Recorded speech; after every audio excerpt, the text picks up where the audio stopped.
قورئان زۆر باشتر ناخ ئەجوڵێنێ هۆش و هەست جەزب ئەکا کاتێ بە دەنگێکی خۆش و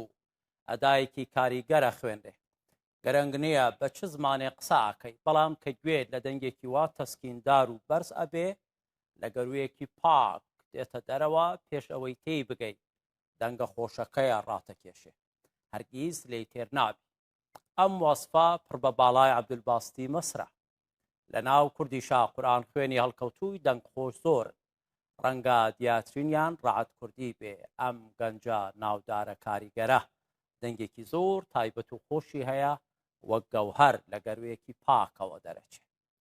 ڕەوا LS گەنجێکی بەهرەمەندە فیلم میکەرە دایرێکتەرێکی ناسراو بە سەلیقەیەکی هونەری باش ژیانی ڕەعەت کوردی کردووە بە فیلمێکی بەڵگەنامەیی لەو کاتەوەی دەستی بە قورئان خوێندن کردووە تا ئێستا کە ئەستێرەیەکی درەوشاوەی جیهانی ئیسلامی و کوردە کورتەی فیلمەکە ببینن دواییش ڕەوا LS دایرێکتەری فیلمەکە لەسەری قسە ئەکات قورئان گەورەترین موعجیزەی خودایە بۆ هەموو مرۆڤایەتی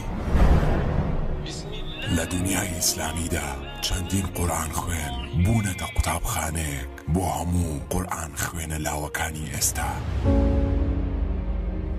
بە قورئان خوێنی گەورە عەبدولباست گوێ لێ بگرە دڵنیامە بۆ دڵ باوکم شریتێکی عەبدولباستی بۆ کڕی و هەموو شوێخەی پێوە بینم لەم ڕۆسمانەیەتیەتی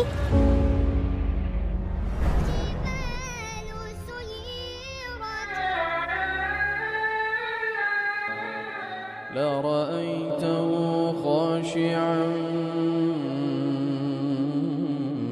متصدعا من ناوم ڕعد محەممەد عەبدوڕەحمان ساڵح کوردیە ژیان نامەی قورئان خوێن ڕعد کوردی عەبدولباست ئەمە عەبدولباستە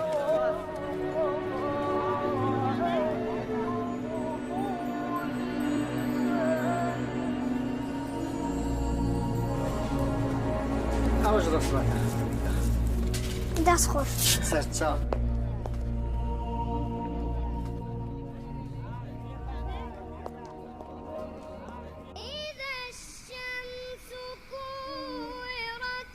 حەڵا فەرم ڕەعەت ئەمە کە زۆر کەم داوکە عەبدولباست دەرەکرد گەر هەوڵ بەی باشتریشە هو الله الذي لا إله إلا هو عالم الغيب والشهادة